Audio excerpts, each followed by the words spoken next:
বসুদেব দৈবকী রয়েছেন।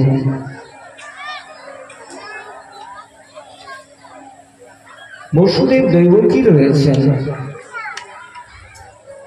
নন্দ বাবা সাক্ষাৎ করলেন বসুদেব দৈবকীর সঙ্গে, সাক্ষাৎ করে কৃষ্ণের সঙ্গে সাক্ষাৎ করলেন। কৃষ্ণের সঙ্গে সাক্ষাৎ আদি করার পর অশ্রু জালে যেন নন্দ বাবা অভিষিক্ত হচ্ছেন। সখীগণ গিয়েছেন তারাও সেই ভগবানের দর্শনের জন্য, কিন্তু শ্রীমতী রাধারানী যেন তার এক পলকে দর্শন করেই যেন তার মা বৃদ্ধি হয়ে গেল। কেন এলাম আমি এখানে? তার ঐশ্বর্য মাধুর্য দেখে শ্রীমতী রাধারানী তো সুখ হলই না, আরো যেন দুর্বার জ্বালা যন্ত্রণা বেড়েই গেল। জ্বালা যন্ত্রণা বেড়ে গেল। যখন মুখশ্বাস ললিতা আদি জানালেন, সখী কেনই আমি এলাম বল? আমি তো ভেবেছিলাম সেই নটবর অপু তার চাচুর চিকুর কেশ মুরলীধরের সঙ্গে সাক্ষাৎ হবে, কিন্তু আজ কি হলো বল? সঙ্গে সঙ্গে বিলাপ আদি করতে লাগবে। হে মহারাজ, সেই স্নানের ক্ষেত্রে নন্দ বাবা তিনিও যেন তার বিরহ জ্বালা নিয়ে আবার ফিরে এলেন। এরপরে তোমায় জানাই, সরস্বতী তটে ঋষিগণের সভায় আলোচনা যে ব্রহ্মা বিষ্ণু মহেশ্বর মধ্যে কে বড়।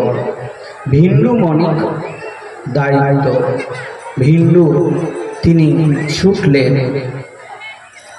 তিনি যখন ছুটলেন যথারীতি গিয়ে ব্রহ্মার কাছে গেলেন। ব্রহ্মার কাছে গিয়ে ভর্ৎসনা আদি করতে লাগলেন। ব্রহ্মা তো তাড়া করলেন তাকে মারার জন্য। সেখান থেকে ছুটে সে কৈলাস এলেন। কৈলাস এসে যখন ভোলেনাথ বসতে বললেন, বসো বসো, আর তাকে ভর্ৎসনা করতে লাগলেন। লজ্জা করে না? আমি একজন ব্রহ্মচারী আর আমাকে বসতে বলছ? তুমি একজন গৃহস্থ জীবনে পার্বতীকে নিয়ে আছো। এইভাবে অশ্লীল ভাষা আদি করতে লাগলেন। ভোলেনাথ ক্রোধান্বিত হয়ে ত্রিশূল নিয়ে তাড়া করলেন। সেখান থেকে বৈকুণ্ঠে ছুটলেন। বৈকুণ্ঠে গিয়ে সেখানে ভগবান শয়নে ছিলেন। লক্ষ্মী দেবী পদসেবা করছে। ভিন্ডুজির সঙ্গে সঙ্গে পদাঘাত করলেন। সঙ্গে সঙ্গে ভগবান নারায়ণ তার চরণটা ধরে স্তুতিনুতি করলেন এবং পদসেবা করতে লাগলেন। কেন? আমার কঠোর হৃদয়, এই যে কঠোর হৃদয়ে যে জ্বালা, আর তোমার কমল চরণে না জানি কত ব্যথা পেয়েছে, তার জন্য আমি তোমার কাছে প্রার্থনা করছি যে আমায় কৃপা করো।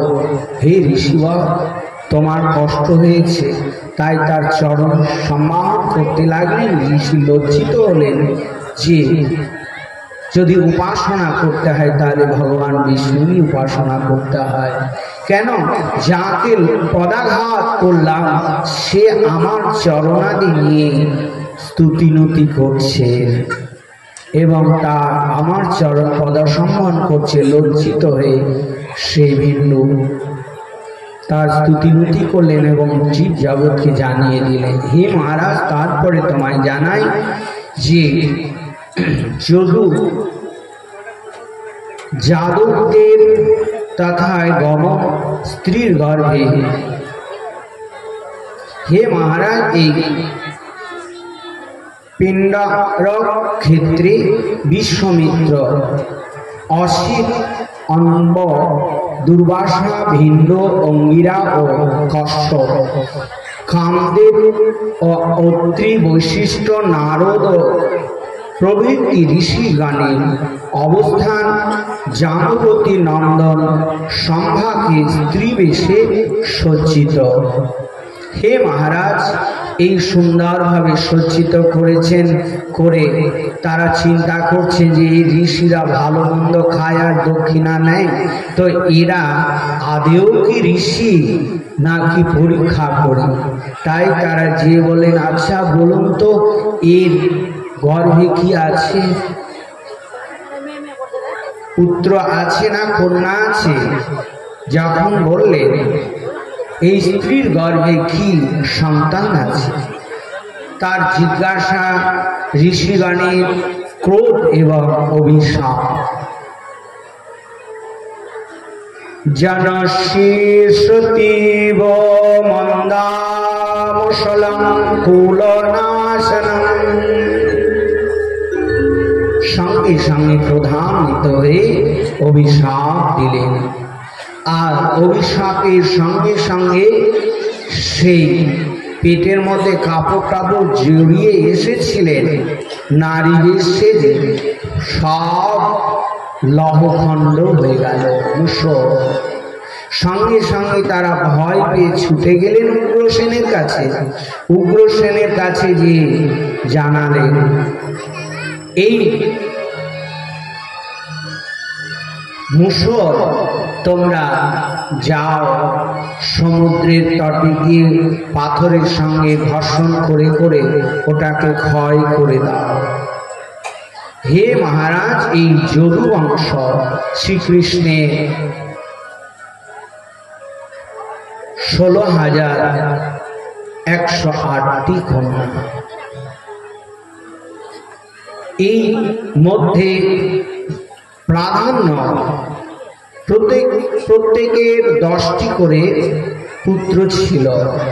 রুক্মিণীর পুত্রদের নাম প্রদ্যুম্ন, চারু, দৃষ্ণ, সুদৃষ্ণ, চারুদেহ, সুচারু, চারুগুপ্ত, ভদ্রাচারু, চারু চন্দ্র, বিচারু এবং চারু কন্যা চারুমতি।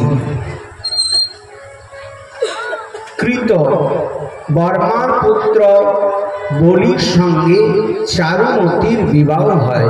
হে মহারাজ, এই সত্যভামা ভানু, শুভানু, সর্বানু ও প্রভানু, ভানুমান, চন্দ্রভানু, বৃহৎ ভানু, অতিভানু, অভিভানু এবং প্রতিভানু তাদের এবং জাম্বতী, সম্ভা, সৌমিত্র, পুরজিৎ, শতজিৎ, সহস্রজিৎ, বিজয়ী, চিত্রকেতু, বসুমান, দাবীর এবং পুতু।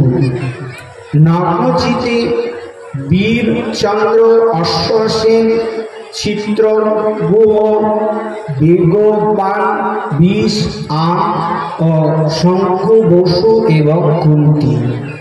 হে মহারাজ, কালিন্দী, শতকবি, বিষ, বীর, সুবাহু, ভদ্র, শান্তি, দর্শ, পূর্ণমাস এবং সমক। লক্ষ্মণার প্রভর্ষ, গাত্রবান, সেহ, বল, প্রবল, ঊর্ধ্ব, মহাশক্তি, সহ, ওজ এবং অপরাজিত। মিত্রবৃন্দা, বিক, হর্ষ, নীল ও ঘির, বর্ধন, অন্নদ ও মহাস, পাবন ও বন্যী এবং ক্ষুধি। ভদ্রা, সংগ্রামজিৎ, বৃহৎ, সেন, সুর, প্রহরণ, অরিজিৎ, জয়, সুভদ্র, বাম, আয়ু এবং সপ্ত, হে মহারাজ, এরা সবাই বলশালী এবং যোদ্ধা ছিলেন। এই যোদ্ধার মধ্যে আবার শ্রীকৃষ্ণের প্রদ্যুম্ন, অনিরুদ্ধ, ভদ্রনাম ও প্রতিবাহু ও সুবাহু, শান্তাসেন ও শতসেন এরা প্রচণ্ড শক্তিশালী ছিলেন। হে মহারাজ, এই ভগবান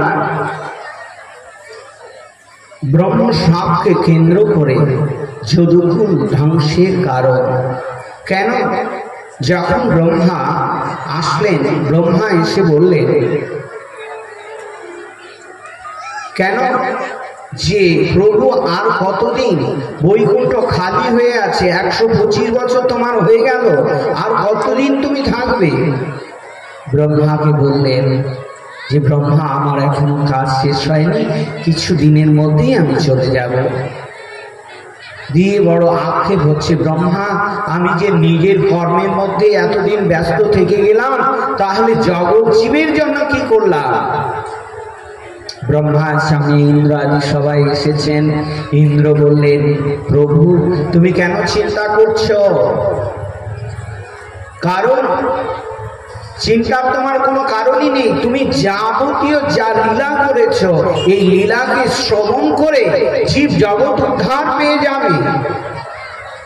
আর এই লীলাই হয়েছেন পরম ভাগবতময় বাগময় বিগ্রহ। যে বাগময় বিগ্রহকে আশ্রয় করে ভবপার আপার হওয়া যায়, সেটাই শ্রীমদ্ ভাগবত। নিতাই গৌর হরি বল।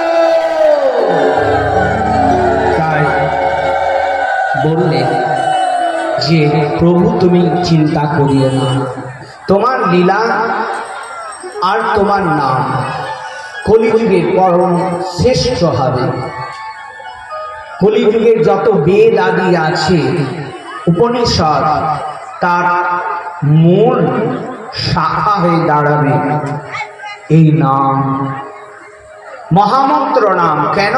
শাস্ত্রে রয়েছে যে মানুষ দুর্গা পূজা করুক, কালী পূজা করুক, আর যে পূজাই করুক, আর যে শ্রাদ্ধই করুক, যদি সেখানে নাম না হয়, তাহলে সেই যজ্ঞই নিষ্ফল, ব্যর্থ হয়ে যাবে।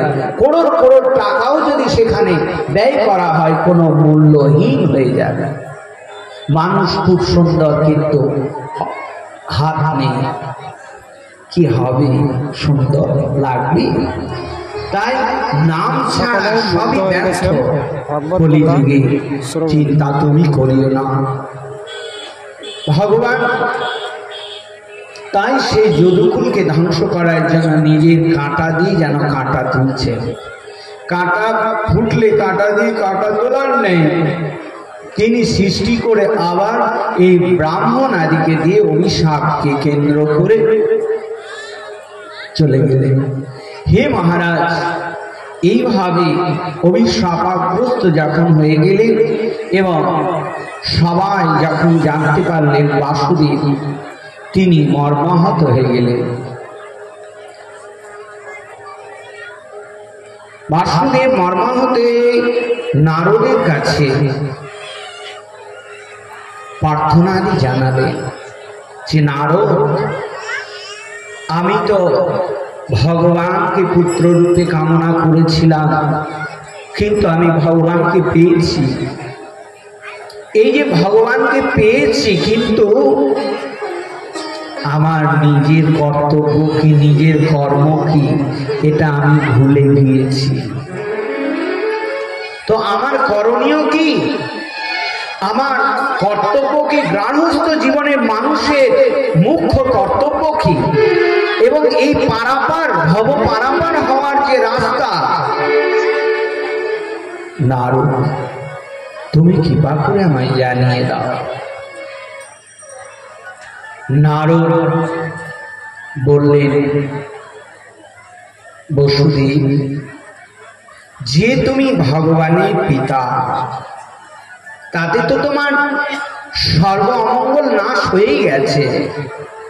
তারপরেও যখন তুমি চাইছো, একমাত্র জীব জগতের মুখ্য কর্তব্যই হল সাধু সেবা। সাধু সেবা, সেবার দ্বারাই মানুষ উত্তীর্ণ হয় সর্বশ্রেষ্ঠ কৃপা। মনুষ্য জীবনের সাধনা, মনুষ্য জীবনের সংসারে পুত্র আদির কামনার কারণই হল ধর্মকে সংরক্ষিত করা। পুত্রকে কামনা এই নয় নিজের সুখ সঞ্চয়ের জন্য না, তুমি যে কামনাটা করেছো সেটা তোমার সৎ ভাবনা, তার জন্যই তুমি ভগবানকে পেয়েছ। এটা জীব জগতের প্রত্যেকেরই চেতনা হওয়া উচিত। দুই হলো সাধু বৈষ্ণব গার্হস্থ জীবনের এটাই ধর্ম, সেবা করা, যজ্ঞ আদি করা। তোমাকে আমি এই নবযোগেন্দ্রের কথা আমি তোমায় জানাই। মনু পুত্র প্রিয়ব্রত অগ্নিদ্র নাভীয় ঋষদেব শতপুত্র জ্যেষ্ঠ ভরত 9 জন 9টি দ্বীপের অধিপতি, তার পরে 9 জন পরিব্রাজক 81 জন ব্রাহ্মণত্ব লাভ করে মোট 100 জন। এই 9 জনের যোগেন্দ্রে হলেন কবি, হবি, প্রবুদ্ধ, অন্তরিক্ষ, পিপলায়ন, অবিহদ্র, দ্রবিড়, চমস, করভাজন। মিথিলা আধিপতি নিমি মহারাজ আয়োজিত যজ্ঞ অনুষ্ঠানে সমাগত নবযোগেন্দ্রকে নিমি মহারাজের প্রশ্ন এবং স্বতন্ত্র অভাবে যোগেন্দ্রগণের উত্তর দান। হে মহারাজ, এই যে নবযোগেন্দ্র তারা কি বললেন? শ্রীকৃষ্ণ চরণে সমস্ত কর্ম নিবেদন করা, নাম সাধন করা, প্রেম। হে মহারাজ, এবং দ্বিতীয় প্রশ্ন, উত্তম, মধ্যম ও কনিষ্ঠ শ্রেণীর ভক্তকে কিভাবে চেনা যায়? উত্তরে হবি নামক যোগেন্দ্র বললেন, যিনি নিখিল ভূতগণের মধ্যে নিজের ভগবানের ও সত্তা এবং নিজের ভগবানের মধ্যে নিখিল ভূতগণের সত্তা অনুভব করে, তিনি উত্তম ভাগবত বলে মনে করেন। হে মহারাজ, দ্বিতীয় প্রশ্ন, মায়া স্বরূপ কেমন? তার উত্তরে যোগেন্দ্র অন্তরিক বললেন, মায়া শ্রী ভগবানের বহিরঙ্গা শক্তি বিশেষ। এই মায়া 3 প্রকার। গুণমায়া হলো সৃষ্টির কারণ, আর জীব মায়া জীবের কর্ম ফলের হেতু। চতুর্থ ও প্রশ্ন, এই মায়াকে অতিক্রম করা যায় কি করে? এই অতএব পরম কল্যাণ প্রাপ্তিতে ইচ্ছুক জিজ্ঞাসু শ্রী গুরুদেবের শরণাগত। আমরা যদি মনে করি যে এই মায়াকে আমি নিজেই জয় করব, কেউ পারবে না। একমাত্র শ্রী গুরুদেবের পাদ পদ্মে যদি আত্মসমর্পণ করা যায়, তবেই তোমার মায়া দুর্ভীত হবে, নচেত তোমার মায়া কেউ ছাড়াতে পারবে না। মায়াকে অতিক্রম করতে গেলে একমাত্র শ্রী গুরুদেবের পাদ পদ্মকে আঁকড়ে ধরা। আমার সুখ দুঃখ সবকে বিসর্জন দিয়ে আমার আমি তো থাকবে না। মানুষ একটা গরু যদি বিক্রয় করে দেয়, গরু বিক্রয় করে দিয়ে তার পরের দিন থেকে ও খড়কুটুরি ঘাস কাটে না, কারণ ওর গরুটা বিক্রয় হয়ে গিয়েছে। মানুষ যখন দীক্ষা নেয় তখন এই দেহটা শ্রী গুরুদেবের চরণে আত্মসমর্পণ করে দেয়। সেই দেহ কি করে তার অভিমান, কি করে তার এত কিছু আসে, আমিত্ব আসে, মূর্খের পরিচয়। এ কখনোই ভজন সাধনে এগোতে পারে না। তার ভূত ভবিষ্যৎ শ্রী গুরুদেব, তাকে নরকে নিয়ে যাবে না স্বর্গে নিয়ে যাবে সেটা শ্রী গুরুদেবের ইচ্ছা, এখানে বিচার করা যাবে না। তাহলে মায়া থেকে উত্তীর্ণ হওয়া যাবে। পঞ্চম প্রশ্ন হলো নিমি মহারাজের প্রশ্ন, যাদের কামনা বাসনা শান্ত হয়নি, লৌকিক পরলৌকিক ভোগ লালসা নিবৃত্তি হয়নি, সে অজিতেন্দ্রিয় এবং যারা ভগবত ভক্তজন বিমুখ, তাদের গতি কি হয়? বললেন যারা ভজন সাধন করে না তারা নরকগামী হয়। যারা নিজের সুখের জন্য, ভোগ বিলাসের জন্য অর্থ উপার্জন করে তারা নরকে যায়। নিজের ইচ্ছা মতো অর্থ ব্যয় করে, অজস্র অর্থ কামাই করছে, নিজের ইচ্ছা মতো খরচা করছে, শাস্ত্র বিরোধী। শাস্ত্রে নিয়ম রয়েছে, তুমি যতটা অর্থ রোজগার করবে তার এক ভাগ তোমাকে ভগবত সেবায় এবং ভগবত যজ্ঞে তোমাকে ব্যয় করতে হবে। তোমার স্ত্রী পুত্র আদি ভাগ রয়েছে, তোমার ভাগ তিনটি ভাগ হলো, আর একটি ভাগ ভগবত ইচ্ছা, ভগবত কর্মের মধ্যে লাগাতে হবে, আর না হলে তার নরকে যেতে হয়। ষষ্ঠম প্রশ্ন হলো কোন কোন যুগে কি কি বর্ণে কি নামে আবির্ভূত হন, কোন উপায়ে দ্বারা উপাসিত হন? এই প্রশ্নের উত্তরে করভাজন ঋষি বললেন যে সত্যযুগে শ্রী ভগবান শুক্লবর্ণ বিশিষ্ট বল্কধারী রূপে অবতীর্ণ হন। অষ্টাঙ্গিক যোগের দ্বারা তিনি উপাসিত হন। সেই সময় তিনি হংস সুপর্ণ বৈকুণ্ঠ ধর্ম যোগেশ্বর অমর ও ঈশ্বর পুরুষ অব্যক্ত পরমাত্মা রূপে পরিচিত হন। হে মহারাজ, এরপরে বসুদেবের নিকট হতে দেবর্ষি স্বধামে চলে গেলেন। ব্রহ্মা আপন পুত্রগণকে নিয়ে দেবতাগণ ও মহান প্রজা আদি সহ দ্বারা অভিমুখে যাত্রা করলেন।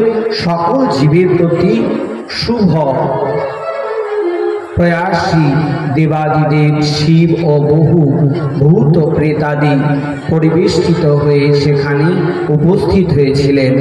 হে মহারাজ, এই সব স্তুতি আনতে বিদায়ের প্রাক্কালে আকাশে অবস্থিত ব্রহ্মজি বললেন, হে প্রভু, কলিযুগে যে সদা অভিপ্রায় ব্যক্তিগণ আপনার এই সকল লীলার শ্রবণ কীর্তন করবেন, তারা নিশ্চিতভাবে এ অজ্ঞান রূপ অন্ধকারকে অতিক্রম করতে পারবে। একমাত্র মানুষ যদি মাছ খাক, মাংস খাক, ভেড়া ছাগল যাই খাচ্ছে, কিন্তু মানুষ যদি একক নিষ্ঠাভাবে নাম করে, একক নিষ্ঠাভাবে যদি নামকে আঁকড়ে ধরে, সে নামের কৃপায় আস্তে আস্তে সব দূরীভূত হয়ে যায়। এটা কে বললেন? বললেন সাক্ষাৎ ব্রহ্মা বললেন। হে মহারাজ, এরপরে স্তুতি অন্তে ব্রহ্মা প্রস্থান। এইবার উদ্ধবের গমন। ভগবান উদ্ধবের এই কথা শুনে বললেন, হে উদ্ধব, তোমার অনুমান সত্যই। উদ্ধব কি বললেন, প্রভু তুমি এত বড় বড় কাজ করেছো, এত মহৎ কাজ করেছো, আর এই মহৎ কাজ করেও তুমি এই ব্রাহ্মণের ব্রহ্মশাপ থেকে এদেরকে মুক্ত করতে পারতে না? পারতে, কেন করনি? তুমি লীলা সম্বরণ করবে, তুমি ধরাধামে থাকবে না, তাহলে আমার নিয়ে চলো। উদ্ধব বিরহে বিষণ্ণ হয়ে তার নিকট পরমার্থিক উপদেশ প্রার্থনা করলেন। যখন শ্রীকৃষ্ণ বললেন যে উদ্ধব তোমার অনেক কাজ আছে, তোমাকে যাওয়া হবে না, কারণ কাশী আদি আমার নাম প্রচার হয়নি, আমি চলে যাওয়ার পর এই নাম আদি প্রচার করবে, তোমার কর্তৃক অনেক আমার কাজ রয়েছে। তখন উদ্ধব বললেন, প্রার্থনা করলেন, কি প্রার্থনা করলেন? যে আমার কি করণীয়, আমার কি কর্তব্য, আমায় কৃপা করে বলুন।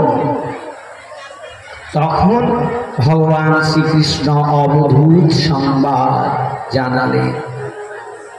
এই অবধূত সংবাদে পৃথিবী বায়ু আকাশ মাপ অগ্নি চন্দ্রমা রবি কপত জগর সিন্ধু পতঙ্গ মধুকৃত গজ মধুহা হরিণ মিন পিঙ্গলা কুরুর কুমারী সর্বৃত সর্ব উর্ণামি সপে সকৃত।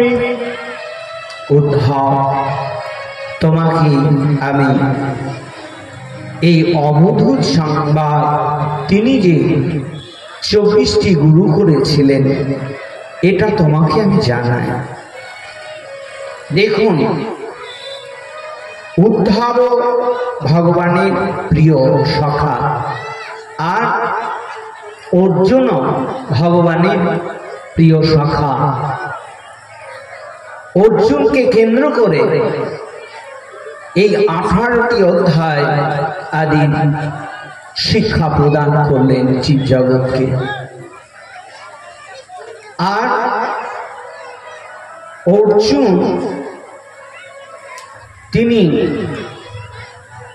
এত উপদেশ পাওয়া সত্ত্বেও তিনি বুঝতে পারলেন না,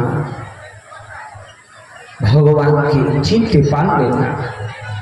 কিন্তু যখন ভগবান চলে গেলেন তখন আর্তনাদ করে কাঁদতে লাগলেন এবং বুঝতে পারলেন।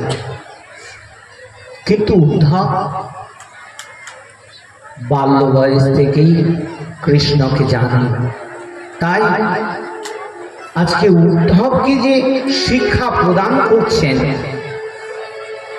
অর্জুনের থেকে অধিক পরিমাণে শিক্ষা প্রদান করেছিলেন উদ্ধবকে।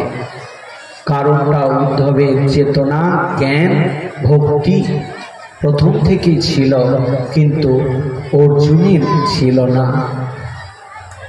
তাই আমি তোমায় জানাই, এই পৃথিবীর নিকট শিক্ষা হলো, যখন কোনো ধীর স্থির ব্যক্তি অন্যান্য জীবের দ্বারা আক্রান্ত হয়, তখন তার বোঝা উচিত যে আক্রমণকারীরা শ্রী ভগবানেরই নিয়ন্ত্রণে অসহায় ভাবে কাজ করছে। কারণ দেখুন যে পৃথিবী, আমরা এত পাপ করছি, নোংরা মল মূত্রা ত্যাগ করছি, পৃথিবী সহিষ্ণুতা, ধৈর্য, স্থির। মানুষকে সেই রকমই হতে হয়। কোনো অসুর যদি আক্রান্ত করে, কোনো জীব যদি আক্রান্ত করে আমাকে, বিনা দোষে প্রহার করে, তাহলে আমাকে জানতে হবে ভগবানই আমাকে প্রহার করছে। ভগবানই আমায় শাস্তি দিচ্ছে কেন? বিশ্ব ব্রহ্মাণ্ডের নিয়ন্ত্রিত তিনি, আর তার আত্মা আছে বলেই সে চালন করছে, চলছে। অসুরটার প্রাণটা বেরিয়ে যায় তো অসুর বৃদ্ধি করতে পারবে না। তাহলে জানতে হবে যে এটা আমাকে ভগবান করাচ্ছে, আমাকে শাস্তি দিচ্ছে কেন? আমার পূর্বে জন্মে যে প্রারব্ধ সেটাকে খণ্ডন করছে। এটাতে কারো প্রতি ঈর্ষা করতে নাই, অর্থাৎ হিংসা করতে নাই। হে মহারাজ, 2 নম্বর, বাতাসের নিকট শিক্ষা। নানা প্রকার প্রভাবান্বিত হলেও নিজের সত্তাকে সর্বদা নির্লিপ্ত রেখে ভজন করা। মনুষ্য জীবনে সদা সর্বদা বাতাস বহন করছে, কিন্তু গন্ধটা, দুর্গন্ধটাও বহন করছে, সুগন্ধটাও বহন করছে, কিন্তু বাতাস কখনো ওই গন্ধের প্রতি লিপ্ত হয়ে সেখানে থাকে না। স্বাধীন মানুষ তদ্গত অসতের মধ্যে মিশবেন, সাধুর মধ্যে মিশবেন, কিন্তু নিজের যে সত্তা, নিজের যে সাধনার ধন, দুর্লভ বস্তু, তাকে ভুলে যাবেন না, তাকে আঁকড়ে ধরে রাখবেন। হে মহারাজ, আকাশের কাছে শিক্ষা দূরদর্শিতা। মনুষ্য জীবনে একটা চলছে না। মনুষ্য জীবনে এই কাজ শিক্ষা, আকাশের কাছে দূরদর্শিতা। মনুষ্য জীবনের হৃদয়টা অনেক অনেক বড় হতে হয়। সংকীর্ণ হৃদয়ে কখনো ভগবানকে পাওয়া যায় না। ভগবান বহু বিভু, তাহলে তোমার হৃদয়টাকেও সেরকম আকাশের মতো হৃদয়টাও বড় করতে হবে। হে মহারাজ, জলের কাছে শিক্ষা। অগ্নি যেমন নিজ জলের কাছে শিক্ষা স্নিগ্ধতা মালিন্য দূর করে, ক্ষমতা, নির্মলতা, পবিত্রতা, দান ইত্যাদি গুণ শিক্ষা নিয়ে থাকা। অর্থাৎ মনুষ্য জীবনে জল যেরকম স্বচ্ছ, মানুষ জীবনে তদ্বৎ স্বচ্ছ হতে হয়, পরিষ্কার হৃদয়কে রাখতে হয়। সুন্দর হৃদয়টা হৃদয় নয়, বাহির সুন্দর। যত বাহিরে সাজবেন না, ততই রজগুণী তমগুণীর প্রকাশ পাবে। বাহির যার যত বেশি ফাঁক, তার ততটাই রজগুণী, তমগুণী, তামসান্বিত। তার জন্য শাস্তি যদি হয় তাহলে ভেতরটাকে সাজাও, যদি শাস্তি হয় তাহলে ভেতর হৃদয়কে সাজিয়ে গোবিন্দকে নিবেদন করো। অগ্নির কাছে শিক্ষা। অগ্নি যেমন দুর্গন্ধ আদি সবকে বহন করে, সবকে ছাই করে পবিত্র করে দেয়, কিন্তু অগ্নি সর্বভুজি, সব ভোজন করে, কিন্তু তিনি পবিত্র। সাধু হবেন, সর্বত্র সবার সঙ্গে মিশবেন, কিন্তু নিজের সত্তা, নিজের সবকিছু বজায় রাখবেন। চন্দ্রিকার কাছে শিক্ষা হলো অমাবস্যায় বিনাশ প্রাপ্ত এবং পূর্ণিমায় পূর্ণতা, কিন্তু চন্দ্র যেমন অবিকৃত। তাহলে এই যে চন্দ্র অমাবস্যায় কি হচ্ছে তাকে আর দেখা যায় না, পূর্ণিমাতে দেখা যাচ্ছে বড়, কিন্তু প্রকৃতি যে চন্দ্র, সে তো চন্দ্রই আছে, সে তো হ্রাস বৃদ্ধি হচ্ছে না।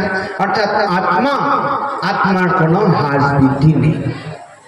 তো মনুষ্য জীবনে ছোট আর বড় কিছুই নেই, সবার আত্মায় সমান। ভজন সাধনে লিপ্ত হয়ে সে বহু তাকেই ধরা কর্তব্য। হে মহারাজ, সেই সূর্যের কাছে শিক্ষা যে সূর্য যেমন 6 মাস শোষণ করে। কি শোষণ করে? ওই জলীয় বাষ্পকে শোষণ করে নিয়ে নেয়, 6 মাস পর আবার সেগুলোকে ছেড়ে দেয়, দিয়ে দেয়। সাধু তদ্বৎ হবে যে আগে তিনি ভজন সাধন করবেন। ভজন সাধন যখন করবেন তখন তিনি কৃপণ হবেন। ভজন সাধন যখন নিজে করবেন তখন কাউকে উপদেশ দিতে যাবেন না, কাউকে উপদেশ দেবেন না, আর কারো হিতাকাঙ্ক্ষীও হবেন না। কারণ তোমার ভান্ডার খালি, আর তুমি বলে নিয়ে যাও গো, নিয়ে যাও, অনেক আমার ভান্ডারে আছে, কিছুই নাই তোমার ভান্ডারে, কি দেবে? আগে সঞ্চয় করো। সাধুর ধর্ম হলো নিজেকে ভজন সাধন করে তৈরি হওয়া, ভজন সাধন করে নিজে তৈরি হয়ে তারপরে বিলিয়ে দেওয়া। এটাই হলো সূর্যের কাছে শিক্ষা, কপতের কাছে শিক্ষা। হে মহারাজ, এক কপতি সে গাছের ডালে বসে রয়েছে, তার কপত গত হয়ে গেছে। আবার এক কপতের কপতি গত হয়ে গেছে। কপতি গত হয়ে গেছে, যথারীতি দুইজনের চোখ পড়ে, দেখা হয়। দেখতে দেখতে একদিন কপত এসে কপতিকে বলল, আচ্ছা তুমি এখানে কেন একা একা থাকো বলো তো? বলে কি করব বলো, আমার স্বামীটা গত হয়ে গিয়েছে। বলে আমারও স্ত্রী গত হয়ে গেছে। তো ভালোই হলো, তাহলে আমরা দুইজনে দাম্পত্য লীলার মধ্যে আবার যুক্ত হই। সুন্দর একটি বাসা বাঁধলেন, বাসা বেঁধে জীবন যাপন করতে লাগলেন। এইবার সেই কপতি গর্ভ সঞ্চারিত হলো। সেই কপতি গর্ভ সঞ্চারিত হয়ে ডিম প্রসব করলো। ডিম প্রসব করলো। কপত আর বলে তুমি আর কোথাও যাবে না, আমি তোমার খাবার আদি সব নিয়ে এসে দেবো। রোজ খাবার নিয়ে আসি থাকে। আস্তে আস্তে ডিমগুলোকে তা দিতে দিতে ডিম প্রস্ফুটিত হয়ে ছোট ছোট শাবক ফুটে বেরোলো। সেই তার চিচিরমিচির ডাক শুনে মুগ্ধ হয়ে গেলেন মা বাবা। এইবার কপত তো তাদের সেবা করতে লাগলেন, আপ্রাণ চেষ্টা করে সেবা করতে লাগলেন। আস্তে আস্তে শাবকগণ বড় হলো। এইবার যখন শাবকগণ বড় হলো তখন কপতি বললেন যে স্বামী, এখন আমাদের অনেক পরিবার হয়ে গেছে, তো তুমি একাকার কত কষ্ট করবে? আমিও যাই, তুমিও যাও। তুমি একদিকে যাও, আমি একদিকে যাই, দুইজনে খাবার নিয়ে সে শাবকদেরকে ভোজন করাবো। শাবকদেরকে বলে দিলেন যে তোমরা কোথাও যেও না। ব্যাগ কি করলেন? সুন্দরভাবে খাবার গাছের তলায় দিয়ে ফাঁক পেতে দিলেন। আর যেই ফাঁক পেতে দিয়েছেন, সেই শাবকগুলো ছুটতে ছুটতে তাকিয়ে দেখছে নিচে খাবার। মা বাবা কখন আসবে, নামি খেয়ে নেব। যে নামছে আর ফাঁদে পড়ে যাচ্ছে, নামছে ফাঁদে পড়ে যাচ্ছে, সবগুলো আটকে গেল ফাঁদে।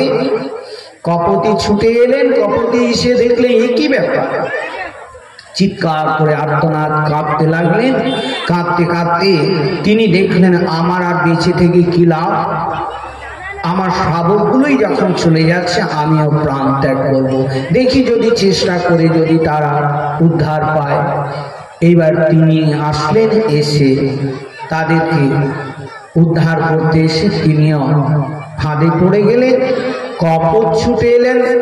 কপত এসে দেখলে ইস, আমার সেই দাম্পত্য লীলায় সব আমার নিষ্ফল হয়ে গেল, শাবক আর স্ত্রী এই রকম দুর্দশা, আমি আর বেঁচে থেকে কি করব? তিনিও নামলেন, তিনিও পড়ে গেলেন। এইবার ব্যাগ সব কেটোপলাটাতে গঠিয়ে নিয়ে চলে গেলেন। তার কাছে এটাই শিক্ষা হলো, হে মহারাজ, যে আসক্তি বশতে মানুষ যে সংসার করে তাদের মৃত্যু অনিবার্য। তাদের জমলোকে অনিবার্যই যেতে হয়, তাদের এইরকমই দুর্গতি হতে হয়। আজকে কপট যদি চিন্তা করতেন তারা গেছে গেছে আমি চলে যাই, কপতি যদি চিন্তা করতেন তাহলে তারা এই বন্ধনের মধ্যে পড়তেন না। হে মহারাজ, অজগরের নিকট শিক্ষা দেহ রক্ষার জন্য বাস্তব না হয়ে অজগরের ন্যায় শ্রী ভগবানের উপর নির্ভরশীল। অজগর চলতে পারে না, এক জায়গায় থেকে থাকে, কিন্তু তার সে না খেয়ে মরে না, ভগবান তার আহার জোগায়। সাধু এইরকমই হবে, ভগবানের যে নাম গুণগানের মধ্যে ভোজন হলেও তার সন্তুষ্ট সুখে থাকতে হবে, না হলে তারই অদৃষ্ট ভাবতে হবে। সমুদ্রের কাছে শিক্ষা হলো সম্পদ প্রাপ্তিত স্ফূর্ত না হওয়া এবং সম্পদ আসে ক্ষীণতা প্রাপ্ত না হওয়া। অর্থাৎ সাধু কেউ সম্মান করলেও সে আনন্দ হবেন না, আর তার নিন্দা করলেও তার কখনো দুঃখ পাবেন না। পতঙ্গের নিকটে শিক্ষা জড়রূপ রসের আকর্ষণে ভোগের আসক্তিতে ঝাঁপিয়ে পড়লে মৃত্যু অবশ্যম্ভাবী। অর্থাৎ এই সে মনুষ্য জীবনে জলুসতা যে আসক্তি, মনুষ্য জীবনে নারী পুরুষের প্রতি আসক্তি, পুরুষ নারীর প্রতি আসক্তি, কিংবা কেউ পুত্রের প্রতি আসক্তি, তাদের এইরকমই মৃত্যুবরণ করতে হয়। যদি আসক্তি করতে হয় ভগবানের প্রতি আসক্তি করো, মধুকর।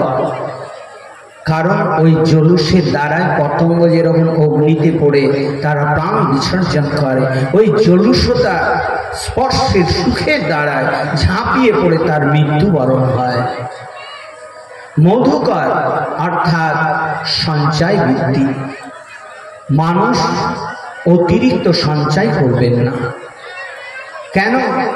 মধুকর সে অনেক মধু সঞ্চয় করে, আর মধুহারি যে ডালটাকে নিয়ে ছেদন করে নিয়ে চলে এলো, তার কোনো খাটনিও নাই, কিছুই নাই, হরিবোল। তো তুমি অজস্র অর্থ উপার্জন করে কোন দিন ডাকাত এসে হরিবোল করে নিয়ে চলে যাবে, দরকার নাই। হস্তির নিকটে শিক্ষা হে মহারাজ স্পর্শ সুখের জ্বালা।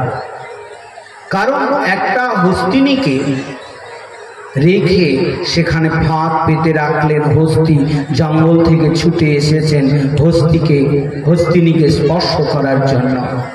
এইবার হস্তি যখন এসে ফাঁদে পড়ে যায়, মাউত এসে হস্তিনীকে নিয়ে চলে যায়, আর ও ফাঁদে থাকে, না খাইয়ে তার ক্ষীণ করে দেয় শরীরটা, তারপরে অল্প অল্প করে খেতে দেয়। খেতে খেতে তখন একটু একটু খাবার পায় বলে হস্তির চিন্তা হয় যে এই ব্যক্তি আমার প্রাণ বাঁচিয়েছে, ও যা বলবে তাই আমাকে শুনতে হবে। এই স্পর্শ সুখের জ্বালায় মানুষ ওই রকম মৃত্যুকে বরণ করে। হে মহারাজ, মধু সংগ্রহকারী শিক্ষা এই সঞ্চয় বৃদ্ধি করবেন না, এবং হরিণীর নিকট শিক্ষা যে জাগতিক সঙ্গীতাদি দ্বারা মুগ্ধ হবেন না। কেন? ব্যাগ কি করে, মুরলীটা যখন বাদন করে হরিণী স্থির হয়ে যায়, আর হরিণী যখন স্থির হয়ে যায় তখন তাকে বাণ নিক্ষেপ করা হয়। মনুষ্য জীবনে এই যে জাগতিক যে গান বাজনা, এখন দিপ্পির দিপ্পির করে ধাক করে বাজনা চলছে, কুকুর যেরকম কামড়াকামড়ি করে সেরকম নাচানাচি, আর সেরকম গানেরও সুরতাল সেরকম। এখনকার গান কুকুর বিড়াল যেরকম কামড়াকামড়ি করে সেরকম এখনকার গানও এরকম দিপ দিপ পাঠ চলছে। তো এইগুলোতে মুক্ত হবেন না। হে মহারাজ, মিনের কাছে জিহ্বা অর্থাৎ জিহ্বা লালসায় ইতি দ্বিধায়, জিহ্বার জন্য মৎস্য তার মৃত্যুবরণ করলেন। আজকে ওই টোপটা দিচ্ছে, মাছটা যদি না খায় তাহলে মাছটাকে তো ধরতে পারবে না, কিন্তু ও লোভনীয় বস্তু বলে টুক করে খেয়ে নিচ্ছে, বাস ফাঁদে পড়ে যাচ্ছে, কালাটা আটকে যাচ্ছে। মানুষ জিহ্বার লালসা ভালো লাগছে বলে তুমি আহারে মুক্ত হবে না, তোমার এই ইন্দ্র সংযত থাকবে না, ইন্দ্রকে সংযত করতে পারবে না। পিঙ্গলার কাছে শিক্ষা। হে মহারাজ, এই পিঙ্গলা বেশ সুন্দরভাবে সাজিয়ে গুজিয়ে রাস্তার ধারে দাঁড়িয়ে আছে। ও এই পুরুষটা যাচ্ছে, এই তো আমার দিকে তাকাচ্ছে, ও আসবে, আসুন আসুন। ওই দেখো গুড় গুড় করে চলেই গেল। ও তাহলে এ আসবে বোধহয়, এ তো আমার দিকে তাকাচ্ছে, আসুন। ও চলে গেল। আর একজন ও আসছে। এই করতে করতে দেখুন তার রাত প্রবাহিত হয়ে যাচ্ছে, কিন্তু কেউ আসছে না। হঠাৎ প্রভাতকালে তার চিন্তা হলো, সর্বনাশ, আমি আমার এই দেহ বিক্রয় করে এত অর্থ উপার্জন করছি আর এত দুশ্চিন্তা ভোগ করছি, এই যে দেহ আদির উপার্জনে যদি আমি না রত হয়ে এই চিন্তাটা যদি আমি ভগবত চরণে করতাম, ভগবানের চরণে যদি আমি নিবেদিত করতাম, ভগবানের চরণে যদি আমি স্মরণ নিতাম, তাহলে এর থেকে অল্প চিন্তায় আমি গোবিন্দকে লাভ করতাম। নিতাই গৌর হরি হরি। তাই বেশ্যা তিনি কি করলেন, তিনি সব কিছু ছেড়ে দিয়ে যখন ভগবানকে চিন্তা আদি করতে লাগলেন, তখন কি হলো, তার দুশ্চিন্তা যখন চলে গেল, নিশ্চিন্তে তিনি ঘুমাতে লাগলেন, নিশ্চিন্তে ঘুমাতে লাগলেন। মনুষ্য জীবনের আশাই হলো নৈরাশ্যের মূল। তাই পিঙ্গলার কাছে শিক্ষা লাভ হলো, কুরুর পক্ষীর নিকটে শিক্ষা। কুরুর পক্ষীর কাছে শিক্ষা লাভ হলো, সঞ্চিত বিষয়ে নানাবিধ বিড়ম্বনার একমাত্র কারণ। বেশি সঞ্চয় করলে তার বিড়ম্বনের কারণ কিরকম, একটা কুরুর পক্ষে একটা মাংসের খণ্ড নিয়ে চলে যাচ্ছে, তো যাচ্ছে, তখন আরো কুরুর পক্ষীগুলো ওর পেছনে পেছনে ধাপিত হলো। একটা, চারটা, পাঁচটা, 10টা করতে করতে এত এত কুরুর পক্ষী তখন তার শরীরে ছোবল মারতে লাগলো। এবার কুরুর পক্ষীটা চিন্তা করলো, সর্বনাশ, আমি যে ওটা ভোজন করব তার আগে তো আমার প্রাণটাই চলে যাবে। তখন তিনি ওই মাংসের খণ্ডটা ফেলে দিলেন, আর যেই ফেলে দিলেন সব পাখিগুলো ধাপিত হলেন ওটার পর। তখন তিনি শান্তি পেলেন। মানুষ অর্থ উপার্জন করবে, তোমার অনেক বন্ধু বান্ধব আসবে, ওই কুরুর পক্ষীর মতোই তোমাকে ঠকাবে। দায় দায়িত্ব কর্তব্যের বেড়া জালে তুমি বন্ধনে পড়ে যাবে, তোমার মুক্তির কোনো রাস্তাই নেই, মুক্তির কোনো রাস্তা নাই। যত দায় দায়িত্ব এই জগতে কর্তব্য নিভাতে যাবে, ততই তুমি ফাঁদে পড়বে। শিশুর কাছে শিক্ষা সানুভাবানন্দে থাকা, অর্থাৎ শিশুকে 2 থাপ্পড় মেরে দাও, কিছুক্ষণ পর লোভনীয় খাবার নিয়েছে, বাবা আয় আয় আয় আয়, ও চলে যাবে।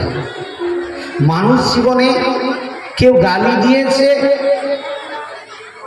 সে যদি ডাকে সেখানে চলে যেতে হবে। মানুষ জীবনে কেউ সম্মান করলেও সে আনন্দে থাকবে, অসম্মান করলেও সে আনন্দে থাকবে। শিশুর কাছে এটা শিক্ষা, কুমারী নিকট শিক্ষা।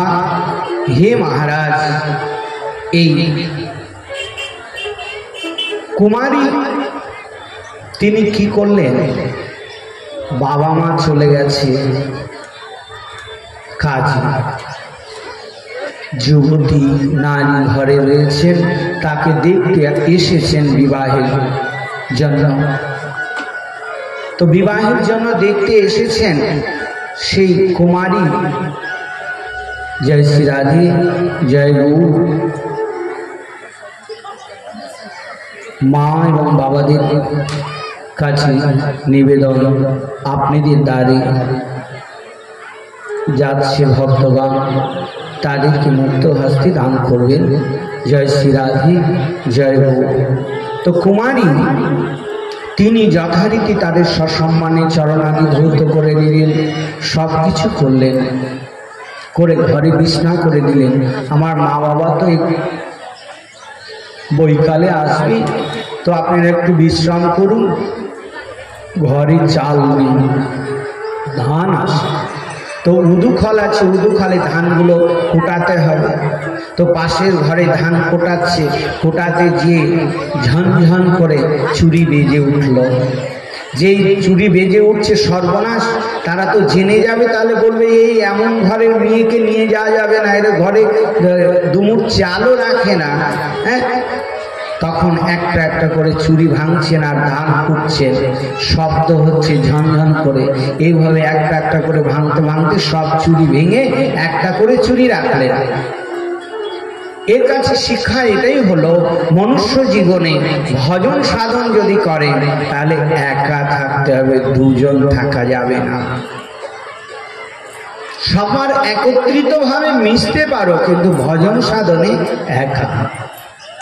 হে মহারাজ, স্বর নির্মাতার নিকট শিক্ষা, সর্ব অবস্থায় একাগ্রতা কি করে লাভ করতে হয়।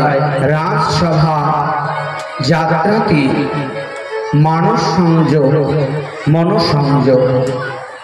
হে মহারাজ, এই সর্পের নিকট শিক্ষা হলো যে সর্প অনিকেতন হয়ে ভজন করতে হবে। স্বীয় বাস ভবনে বৃথা শ্রম মাত্র। আমরা যে বিশাল প্রসাদ তৈরি করছি, কিন্তু সর্প কখনো বিশাল ঘর তৈরি করে? ও যেখানে ঘর পেল ঢুকে পড়ল, ইঁদুরের ঘর পড়লে ঢুকে পড়লো, চিকার ঘর পড়লে ঢুকে পড়লো, ওটাই তার ঘর। সাধু তদ্বৎ হবে, যেখানে তার মাথাটা গোজানো স্থান পাবেন সেখানেই তিনি নিশ্চিন্তে থাকবেন। হে মহারাজ, পূর্ণাভি কাছে শিক্ষা হলো, শ্রী ভগবান নিজের থেকে ব্রহ্মাণ্ড সৃষ্টি করেছেন। পূর্ণাভি অর্থাৎ মাকড়সা। মাকড়সার একটি ধর্ম দেখবেন, ও জাল বিস্তার করতে পারে, আবার জালটাকে তিনি গুটিয়ে তিনি তার পেটের মধ্যে আবার নেওয়ার মতো ক্ষমতা মাকড়সার আছে। ভগবান পৃথিবী সৃষ্টি করেছেন, আবার পৃথিবীটাকে তার মধ্যে উদারের মধ্যে নেওয়ার মতো ক্ষমতা আছে।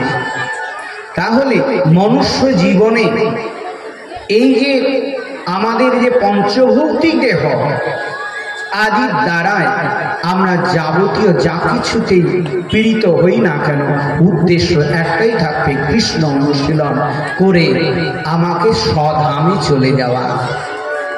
নিতাই গৌর হরি বল।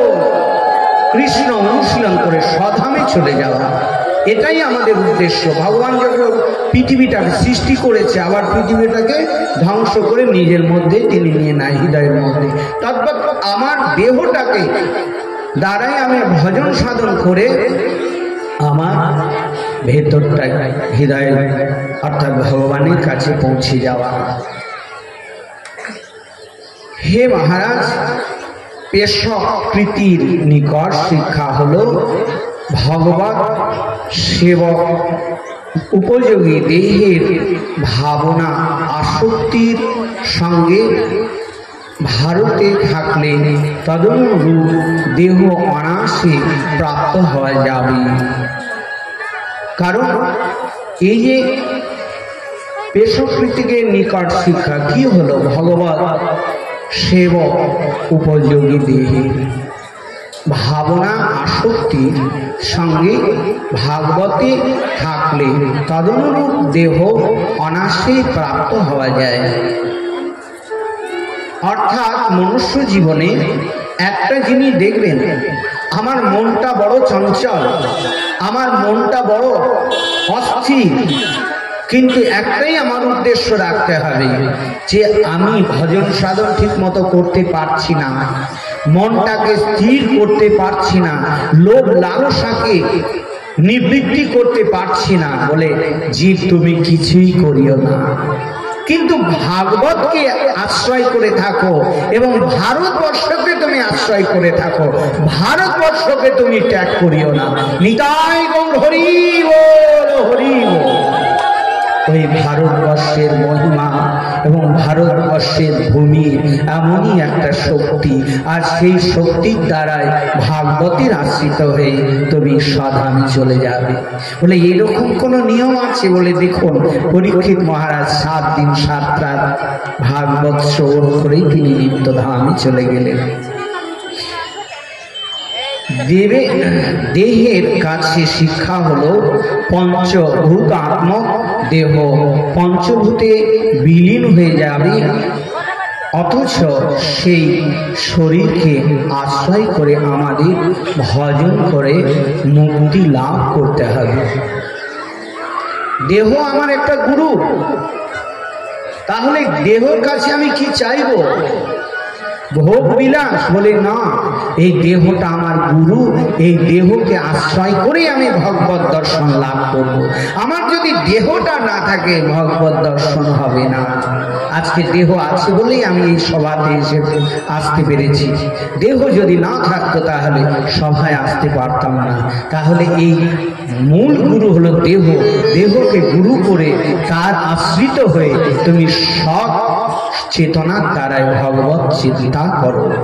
হে মহারাজ, মানব দেহের শ্রী ভগবানের অতি প্রিয় দেহ, ভগবান নিজ অচিন্ত শক্তি মায়া দ্বারা বৃক্ষ, সরীসৃপ ও পশু পক্ষী ও ডাঁশ এবং মৎস্য আদি বহু জনি সৃষ্টি করে পরিতৃপ্ত হতে পারেন না।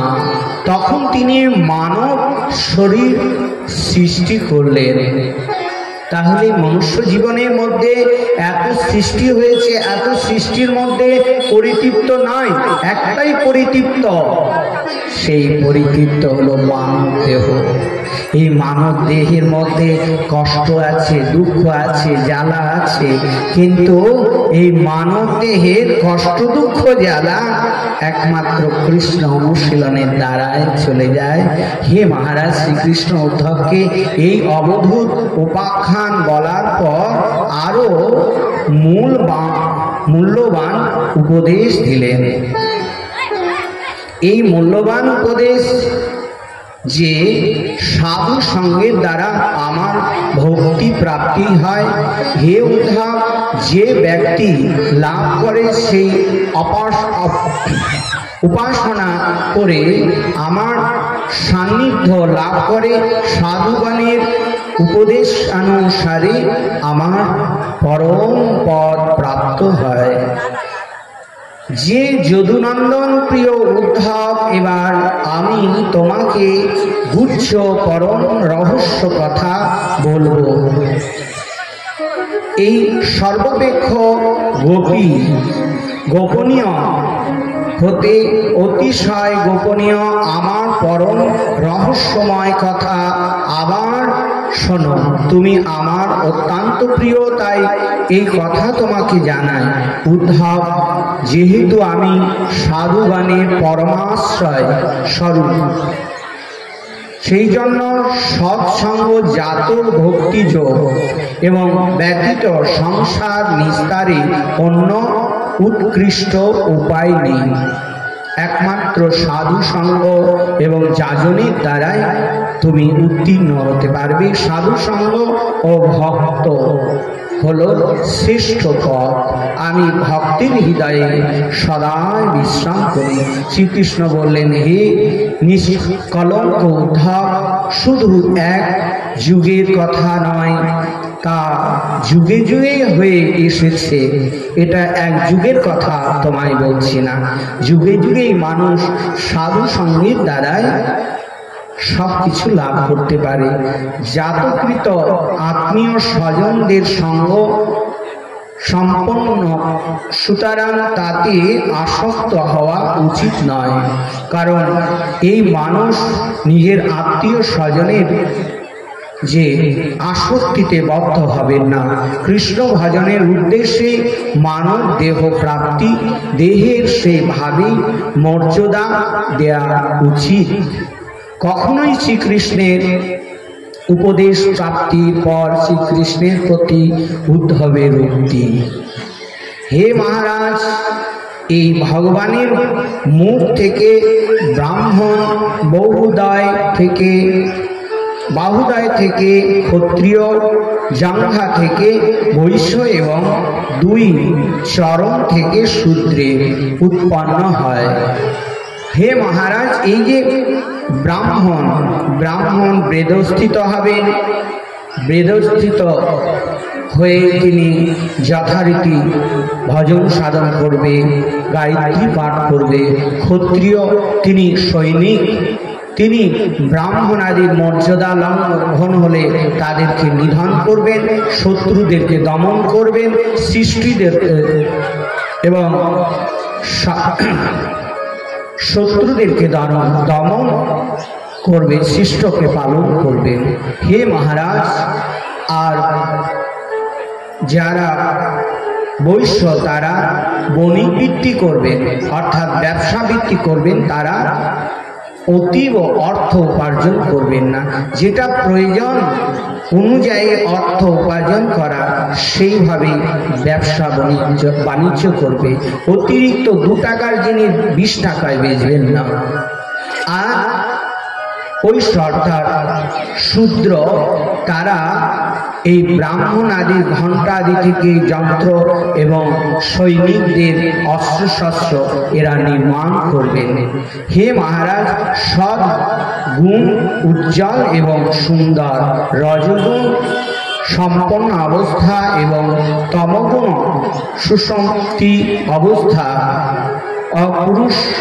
আবার কথা বলে শ্রীকৃষ্ণ উদ্ধবকে বদ্রীনারায়ণ ধামে গমনের আদেশ দিলেন। হে মহারাজ, এইবার ভগবান স্থানান্তরিত হলেন। কলির বর্ণনা। কলিকালে ধর্ম, সত্য, শৌচ, ক্ষমা ও দয়া ক্রমশই দুর্বল হবে। কলিযুগে ধনী ব্যক্তিরা ধনের জোরে ধার্মিক বলে স্বীকৃতি পাবে। কলিকালে মানুষের অর্থই প্রাধান্য, অর্থ না থাকলে ভৃত্য মালিককে পরিত্যাগ করবে, অর্থাৎ অর্থ না থাকলে চাকরেরা তোমাকে মানবে না, এবং মালিক সেই সেবকের বিভিন্ন অবস্থায় দেখলে তাকে পরিত্যাগ করবে। কলিযুগে অন্ন, বস্ত্র, জল এবং বাসস্থানের অভাব দেখা দিবে। সমাপন অর্থের জন্য কলিকালে মানুষ নিজেদের মধ্যে কলহ, মারামারি করবে। ধন সম্পদের লোভে নিকট আত্মীয়দেরকে হত্যা করবে। কলিযুগে পুত্র নিজের অবৃদ্ধ মাতা পিতাকে পালন করবে না। কলিযুগে বিবাহ স্ত্রী পুরুষের মধ্যে পারস্পরিক পছন্দের উপর নির্ভর করবে। তাদের বংশ মর্যাদা বর্ণন কেউই বিচার করবে না।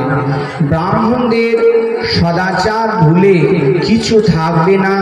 বহির্মুখ কর্মীয়, যোগী, জ্ঞানী ও ভক্ত তাদের চেনা যাবে না। শুধু যোগ্য পবিত্রদের ধারা পৈতা আদি থাকবে। ধনী ব্যক্তি দোষ করলে তার সাজা পাবে, দরিদ্র সাজা পাবে না। এবং কলিযুগে কখনো অনাবৃষ্টি, কখনো বা অতি বৃষ্টিপাত হবে। মানুষের আয়ু কমে যাবে, তারা ক্রমশ ছোট হতে থাকবে। এইভাবে বর্ণ সংকরের সৃষ্টি হবে। কলিযুগের মানুষ বর্ণ সংকরই বেশি। কেন দেখুন, গরু কচ, গরুর দেশি গরু আর দেখা যাচ্ছে না। মানুষ নিজের জাতিগত কন্যাকে অন্য জাতিতে বিবাহ দিয়ে দিচ্ছে, ছেলে অন্য জাতিতে বিবাহ দিয়ে দিচ্ছে, তার বিনিময়ে সন্তান হচ্ছে। এটাকে বলা হয় বর্ণসংকর। এই সন্তান আদি এরা কোনো যজ্ঞের অধিকার প্রাপ্ত হয় না, এরা কখনোই যজ্ঞের অধিকার প্রাপ্ত হয় না। এটাই কলিযুগের ধর্ম। ব্রাহ্মণ, ক্ষত্রিয়, বৈশ্য, শূদ্র চারটি আশ্রমই হচ্ছে ব্রহ্মচারী, গৃহস্থ, বানপ্রস্থ ও সন্ন্যাস। তারা কেউই আগে মাছ ও মাংস খেত না। কিন্তু কলিযুগে দেখুন সবাই আহার আদি করছে। ব্রাহ্মণেরা কোনোদিন, আমরা শাস্ত্রে দেখতে পাই, ব্রাহ্মণেরা কোনোদিন আমিষভোজী নয়, তারা শুদ্ধাচার, নিরামিষভোজী, তারা সাত্ত্বিক আহার। কিন্তু এখন দেখা যাচ্ছে ঘুরি ঘুরি। তো এটা কলিযুগের ধর্ম। এইভাবে কলিযুগে এক এক করে যখন বর্ণনা করলেন, বর্ণ সংকরের ফলে ধর্ম আদি সব লিপ্ত হতে লাগলেন। হে মহারাজ, এই যে ধর্মের সংকট, কিভাবে এর নির্বৃত্তি হবে? কিরা হুন অন্ধ কলিঙ্গন্দ অভীর শুম্ভ বা শঙ্খ যবন খাস। হে মহারাজ, অভীর সিন্ধু প্রবেশের অপর প্রান্তে। তো এই যে কলির এত এত দোষ, চার যুগের মানুষ সত্যরজে, সত্য যুগে মানুষের সত্য গুণান্বিত ব্যক্তির অধিক হয়, ত্রেতা যুগের রজগুণান্বিত ব্যক্তির সংখ্যা বেশি হয়, দাপর যুগে রজ এবং তমগুণ মিশ্রিত লোকের সংখ্যা অধিক হয় এবং কলিযুগে তমগুণান্বিত শ্রিত ব্যক্তির সংখ্যা বেশি থাকে।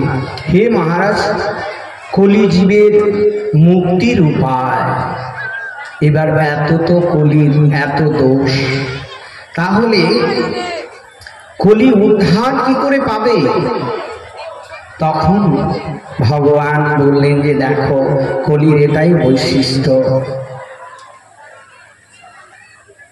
কলির এটাই বৈশিষ্ট্য। কলির দোষ নিধি রাজনস্তি যে ক মহান গুণ। কলির একটাই গুণ, সেটা ক্ষমা। এই কলির যে ক্ষমাশীলতা, এর জন্য সে কলি যে তিনটি যুগে পাপ করলে অপরাধ পেতে হয়, আবার মনে মনেও যদি পাপ করে তাকেও অপরাধী ভাগী হতে হয়। কিন্তু কলিযুগে কেউ যদি পাপ মনে মনে লক্ষ লক্ষ পাপ করে থাকে, তার কোনো অপরাধ হয় না। সে যদি কায়িক শরীরে পাপ করে তাহলেই তার অপরাধ হয়। মহারাজ, তাই তোমার মৃত্যু সমাগত হয়, শতাংশ হয়। তুমি শ্রীকৃষ্ণকে হৃদয়ে ধ্যান করো, তাহলে পরম গতি লাভ করবে। এইবার সুখদেব গোস্বামী পরীক্ষিত মহারাজকে বললেন, সব কিছু জানি, এবার বললেন যে তোমার হৃদয়ে একমাত্র ভগবান শ্রীকৃষ্ণকে হৃদয়ে রাখো এবং তার ধ্যান করে তুমি ধরাধাম ত্যাগ করো। পরীক্ষিত মহারাজ গুরুদেবকে প্রণাম করলেন, প্রণাম করে বললেন, প্রভু, আমার আর কোনো মৃত্যুর ভয় নেই। তুমি যে অমৃত আমাকে পান করিয়েছ, আমার মৃত্যুর আশঙ্কা চলে গিয়েছে। এই ভাগবতীয় কথা উপসংহার হতে গিয়ে শ্রী সুখদেব বললেন যে এরূপে শ্রী সুখদেব গোস্বামীর পরীক্ষিতের প্রতি অন্তিম উপদেশ দিলেন। মৃত্যু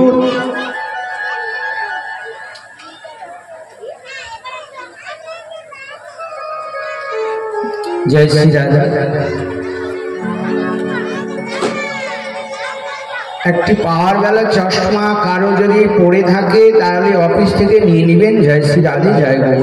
মহারাজ পরীক্ষিত সপ্তাহ কাল ধরে নিরবধি বিচ্ছিন্ন ভাবে শ্রীকৃষ্ণ কথা শ্রবণ করতে করতে শ্রীকৃষ্ণময় হয়ে গিয়েছিলেন।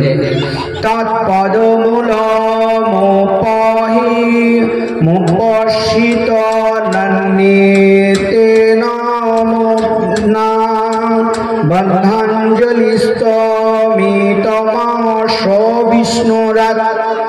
এখনই তিনি মস্তক অবনত করে তার শ্রীচরণ সমীপে এগিয়ে এলেন। কৃতাঞ্জলি পুটে তার কাছে এই প্রার্থনা নিবেদন করলেন। হে মহারাজ, হে মুনিবর, যেহেতু আপনি আমাকে অনাদি নিধন অত্যন্ত রহিত শ্রী হরির চরিত কথা শ্রবণ করিয়াছেন, সেই জন্য করুণ হৃদয়ে আপনা কর্তৃক আমি অনুগৃহীত কৃতার্থ হইয়াছি। হে ভগবান, আপনি আপনার প্রতি দর্শ অভয় কৈবল্য রূপ ব্রহ্মপদ প্রাপ্ত হইয়া ও পর ও ক্ষত কাদি মৃত্যু হেতুই সমূহ হইতে ভীত হন। হে মহারাজ, পরীক্ষিত শ্রী সুখদেব গোস্বামীর নিকটে অনুমতি নিয়ে নিজের মন ও প্রাণ একাগ্র চিত্তে শ্রীকৃষ্ণের চরণে নিবিষ্ট করলেন এবং তার চরণাদি ধৌত করে পূজা অর্চনা করে তার কাছে অনুমতি নিয়ে তিনি ধ্যানস্থ হলেন। হে মহারাজ, তখন পরীক্ষিত মহারাজ গঙ্গার তটে পূর্বগ্র মুখী কুশাসনে উত্তরমুখী হয়ে বসে ধ্যানস্থ হলেন। শ্বাস প্রশ্বাস আদি রুদ্ধ করে দিলেন এবং যখন রুদ্ধ করে ভগবানের ধ্যান করতে লাগলেন। হে মহারাজ, সেই ধ্যান করে সেই যেহেতু মৃত্যু লোক এটা, তাই মৃত্যু দেবী যেন তার কাছে সাক্ষাৎ এলো যে হে পরীক্ষিত, তুমি আমার মস্তকে পদার্পণ করে তুমি তোমার নিত্যধামে চলে যাও। যথারীতি তিনি নিত্যধামে চলে গেলেন। এরপরে সুত গোস্বামী আবার বর্ণনা করছেন মার্কণ্ডেয় মুনি কথাদি এবং এই সুত গোস্বামী নিকট ও সৌনকের পুরাণ আদি বিষয়ে প্রশ্নের উত্তরে মুখ্য পুরাণগুলির পরিচয় দিলেন। হে মহারাজ, ব্রহ্মপুরাণে 10,000 শ্লোক, পদ্মপুরাণে 50,000 শ্লোক, বিষ্ণু পুরাণে 23,000 শ্লোক ও শিব পুরাণে 24,000 শ্লোক ও শ্রীমদ্ ভাগবতে 18,000 শ্লোক, নারদ পুরাণে 25,000 শ্লোক, মার্কণ্ডেয় পুরাণ 9,000 শ্লোক, অগ্নি পুরাণে 15,000 আর 15,400 শ্লোক, ভবিষ্যৎ পুরাণে 14,500 শ্লোক, ব্রহ্মবৈবর্ত পুরাণে 18,000 শ্লোক ও লিঙ্গ পুরাণে 11,000 শ্লোক এবং বরাহ পুরাণে 24,000 শ্লোক ও স্কন্দ পুরাণ 81,100 শ্লোক, বামন পুরাণে 7,000 শ্লোক, কূর্ম পুরাণে 17,000 শ্লোক ও মৎস্য পুরাণে 14,000 শ্লোক, গরুড় পুরাণে 19,000 শ্লোক। হে মহারাজ, ব্রহ্মাণ্ড পুরাণে 12,000 শ্লোক, সাত্বিক বিষ্ণু নারদ ও শ্রীমৎ ভাগবত গরুর পদ্ম ও বরাহ। রাজসিক ব্রহ্মাণ্ড ব্রহ্ম বৈবর্ত ও মার্কণ্ডীয় ভবিষ্যৎ ও বামন ব্রহ্ম। তামসিক মৎস্য কূর্ম লিঙ্গ শিব ও স্কন্ধ অগ্নি। এরপর শ্রী সুত গোস্বামী সমগ্র ভাগবতের সংক্ষিপ্ত বিবরণ বর্ণনা করলেন। হে মহারাজ, প্রথম স্কন্ধে এই মহাপুরাণের প্রথম স্কন্ধে ভক্তিযোগের উত্তমভাবে নিরূপণ করা হইয়াছে এবং তারা সঙ্গে ভক্তিযোগ উৎপন্ন তাদের অটল থাকবার বৈরাগ্যের বিষয় উল্লেখিত হইয়াছে। পরীক্ষিত প্রসঙ্গ ব্যাস নারদ ও সংবাদ প্রসঙ্গে নারদ চরিত্র বর্ণিত হইয়াছে। রাজর্ষি পরীক্ষিতের ব্রাহ্মণ কর্তৃক শাপগ্রস্ত হয়ে গঙ্গার তটে আনায়ন ব্রহ্মপদ ব্রত গ্রহণ ঋষি প্রবর ও সুখদেবের সঙ্গে তার সংবাদ সূচনা বিবরণ। তৃতীয় স্কন্ধে যোগ সাধনার দ্বারা দেহ ত্যাগের বিধি ও ব্রহ্মা নারদ সংবাদ। অবতারগণের সংক্ষিপ্ত চর্চা ও মহত্তত্ত্ব আদি ক্রমানুসারে প্রকৃতি সৃষ্টি উৎপত্তি আদি ও বিষয় বর্ণনা। তৃতীয় স্কন্ধে বিদুর উদ্ধব ও সংবাদ, বিদুর মৈত্রী সমাগত ও সংবাদ প্রসঙ্গে উল্লেখিত হইয়াছে। অতঃপর পুরাণ সংহিতা সম্বন্ধে প্রশ্ন এবং প্রলয়কালে পরমাত্মা অবস্থানের কথা বর্ণিত হইয়াছে। মনু ও শতরূপার জন্ম বৃত্তান্ত, তাদের পুত্র কন্যাদির বিবরণ ও কর্দম ঋষির দেবহূতির কথা, কপিল দেবহূতির সংবাদ, মরীচি অতি ও নয় ও প্রজাপতির উৎপত্তি, দক্ষ যজ্ঞ ধ্বংস ও রাজস্বী ধ্রুব ও পৃথু চরিত্র, প্রাচীন বহির ও নারদের সংবাদ ও বৃত্তান্তের বর্ণনা। পঞ্চম স্কন্ধে প্রিয়ব্রত উপাখ্যান, নাভি ও ঋষভ এবং ভরত চরিত্র, দ্বীপ ও বর্ষ, সমুদ্র পর্বত এবং নদী ও সকলের বর্ণনা, জ্যোতিষ চক্র বিস্তার এবং পাতাল নরকের স্থিতির নিরূপণ করা হইয়াছে। ষষ্ঠম স্কন্ধে প্রচেতাগণ থেকে দক্ষের উৎপত্তি, দক্ষ কন্যাগণের সন্তান দেবতা ও অসুর, মানুষ ও পশু, পর্বত ও পক্ষীদের জন্ম, বৃত্রাসুরের উৎপত্তি ও পরম গতি। সপ্তম স্কন্ধে দৈত্যরাজ হিরণ্যকশিপুর ও হিরণ্যক্ষের জন্ম, কর্ম ও দৈত্য শিরোমণি ও মহাত্মা প্রহ্লাদের উৎকৃষ্ট চরিত্র বর্ণিত হইয়াছে। অষ্টম স্কন্ধে মন্বন্তরে সকলের বৃত্তান্ত, গজেন্দ্র মুখ্য, বিভিন্ন মন্বন্তরে গজস্বীর ও বিষ্ণু ও ভগবানের অবতারণ, কূর্ম মৎস্য বামন ধন্বন্তরী হয়গ্রীব আদি সমুদ্র মন্থনে অমৃত প্রাপ্তি হেতু দেবতা ও অসুরদের সমুদ্র মন্থন এবং দেবাসুর সংগ্রাম আদি বিষয়ে বর্ণনা। নবম স্কন্ধে মুখ্যত রাজবংশের বর্ণনা, ইক্ষ্বাকুর জন্ম ও কর্ম বংশ বিস্তার, মহাত্মা দুষ্মন ও ইলা এবং তারা উপাখ্যান এবং সকল বৃত্তান্ত বর্ণনা আছে। সূর্যবংশ বৃত্তান্ত, শাশ্বত ও নিগ আদি রাজাদের বর্ণনা, সুকন্যা চরিত্র, সজ্জাতি নহুষ, দুষ্মন্ত নন্দন, ভরত, শান্তনু ও তার পুত্র ভীষ্ম আদির সংক্ষিপ্ত বৃত্তান্ত।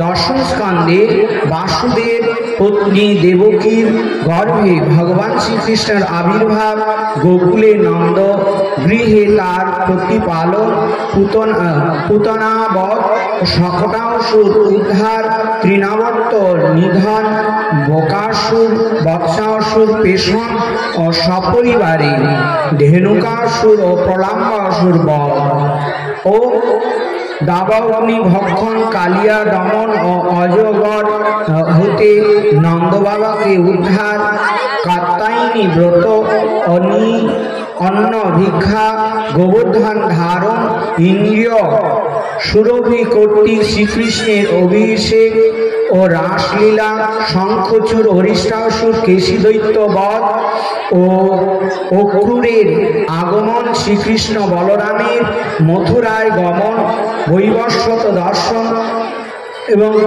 কুবরাপির গজ, চানুর মুষ্টি এবং কংসবধ, বিদ্যা অধ্যয়ন, মৃতপুত্র, গুরু দক্ষিণা, মথুরায় যদুবংশের মঙ্গল ও সাধন, জরাসন্ধ কর্তৃক 12 মথুরা আক্রমণ, 17 মথুরা আক্রমণ, কাল যবন ও মুচুকন্দের প্রধানলে ভস্মীভূত, দ্বারকাপুরী নির্মাণ, স্বর্গ থেকে অপ্সরা, কল্পবৃক্ষ, সুধর্মা সভা, দ্বারকা ও স্থাপন, রুক্মিণী হরণ, মহাদেব সহ বানাসুরের সঙ্গে যুদ্ধ, বানাসুরের পরাজয় ও প্রাজ্ঞজ্যোতিষপুরের অধিপতি ভৌমাসুর বধ, 16,000 কন্যার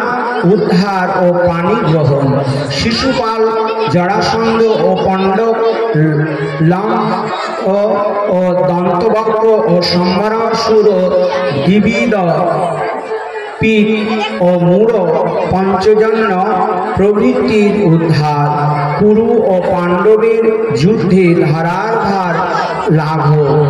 একাদশ স্কন্ধে ব্রাহ্মণের অভিশাপকে কেন্দ্র করে যদুবংশ সংহার, উদ্ধব সংবাদ ও শ্রীকৃষ্ণ অন্তর্ধান। দ্বাদশ স্কন্ধ এ বিভিন্ন যুগের লক্ষণ, কলিযুগে বৈশিষ্ট্য, কলিযুগের জীবের গতি, 4 প্রকার, প্রলয়, পরীক্ষিত, দেহত্যাগ, বেদের শাখা, বিভাজন প্রসঙ্গ, মার্কণ্ডেয় ঋষি কথা, সূর্য আদির বর্ণনা। এরপরে শ্রী সুত গোস্বামী কর্তৃক শ্রীমদ্ ভাগবতের মহিমা এবং উপসংহার, তার সঙ্গে শ্রী হরিকথার মহিমা কীর্তন করলেন। যে মানব ভাদ্র মাসে পূর্ণিমায় তিথি শ্রীমদ্ ভাগবতকে সুবর্ণ সিংহাসনে সংস্থাপন করে, দান করে, তার পরম গতি লাভ হয়। শ্রীমদ্ ভাগবতের অন্তিম শ্লোক, তস্मै জ্ঞান বিভাসিত জগতলোক জ্ঞান প্রদীপ পুরা, তদ্রূপেণ চ নারদায় মুনয়ে কৃষ্ণায়, তদ্রূপেণ যোগীন্দ্রায় তদাত্মনা ভগবত্রাতাকারণাৎ তচ্ছুদ্ধং বিমলং বিষাকমৃतं সত্যং পরং ধীমহি। নমস্তস্मै ভগবতে বাসুদেবায় সাংখিনে, জয়িদাং কৃপায় তস্मै বাচচক্ষে মুমুক্ষুবে। যোগীন্দ্রায় নমস্তস্मै সুখায় ব্রহ্মরূপিণী, সংসার সর্বদ্রষ্টং যো বিষ্ণুরাতমোচ্চ।